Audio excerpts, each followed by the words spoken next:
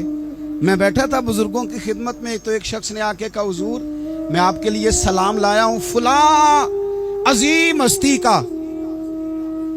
تو حضرت صاحب نے اس کو تھپکی دی، فرمانے لگے پتر میں انہیں جوگا نہیں، تینوں کوئی پلیکھا لگ گیا ہے، میں بدکار پرانا خادم، او میں نہیں اس قابل یار، یہ تجھے غلطی لگ گئی ہے، مجھے تو اپنے اعمال کا پتہ ہے، میں موجود تھا اور صاحب علم و فضل بندے کے پاس تھا. کہنے لگے پتر میں نہیں اس قابل، مہربانی کرنا تو میرے لیے دعا کر، اللہ تعالیٰ میرے اوپر رحمت کر دے اور کوئی رستہ کھل جائے. اور سجنوں سنو، حضرت عمر فاروق جیسا بندہ میرے رسول پاک صلی اللہ علیہ وسلم کے غلاموں میں مولا علی شیر خدا کا مرتبہ کون جان سکتا ہے؟ حضرت علی کہا کرتے تھے میرا دل کرتا ہے اس طرح کے اعمال لے کے اللہ کی بارگاہ میں جاؤں جو اعمال سیدنا فاروق اعظم کے ہیں. اتنا صالح بندہ، اتنا پرہیزگار بندہ، لیکن حضرت عمر فاروق کے انتقال کا وقت آیا تو لوگ ان کی تعریفیں کرنے لگے، عمر کی بڑی بات ہے، عمر کی بڑی بات ہے. تو حضرت عمر رو پڑے، فرمانے لگے میرے لیے دعا کرو، مجھے درجہ کوئی بھی نہ ملے، بس میریاں نیکیاں اور بدیاں برابر برابر ہو جائیں، میں معاف کر دیا جاؤں، نیکی اور بدی برابر برابر ہو، چھوڑ دیا جاؤں. درجوں کا تو معاملہ بڑا آگے کا ہے، اتنی جلدی، اتنی سپیڈ، اتنی ہمیں جلد فٹافٹ ہو جائے، سویرے ہو جائے. آپ اپنی جد و جہد تو کریں، آپ تھوڑا پلٹ کے تو دیکھیں، آپ دیکھیں کہ لوگ میدانوں میں رہے، میدانوں میں رہے. حضرت خالد بن ولید میدان میں رہے، حضرت سعد بن ابی وقاص میدان میں رہے، حضرت سیدنا ابو عبیدہ بن جراح میدان میں رہے. یہ لوگ ہمیشہ میدانوں میں رہے، اپنی اپنی ڈیوٹی کر کے چلے گئے. اسلام پھیلتا رہا، اپنی اپنی ترتیب سے آگے جاتا رہا، اپنے اپنے رنگ میں اللہ تعالیٰ لوگوں کو دین کی سمجھ عطا کرتا رہا. جلدی بڑی ہے، بہت جلدی ہے، شارٹ دروازہ چاہیے، صبر ہی کوئی نہیں، استقامت ہی کوئی نہیں، فٹافٹ ہو جائے. بہت سارے لوگ آ کے کہتے ہیں حضرت صاحب نماز تو پڑھنے لگا ہوں، روزہ تو رکھنے لگا ہوں، داڑھی بھی میں نے رکھ لی ہے اور آپ کے پاس بھی آتا ہوں، اب کوئی نگاہ کر دینا. تو میں کہتا ہوں یہ جو نماز آپ نے شروع کی ہے یہ بغیر نگاہ کی ہو گئی ہے. یہ جو آپ آنا شروع ہو گئے ہیں تو اس کو آپ نگاہ نہیں سمجھتے، اور یہ بھی میری نگاہ نہیں، پریشان نہ ہو جائیے گا، یہ بھی اللہ رسول کی نگاہ ہی ہے. او خدا کے بندو، تھوڑا سا اپنی زندگی میں صبر اور استقامت کو لاؤ.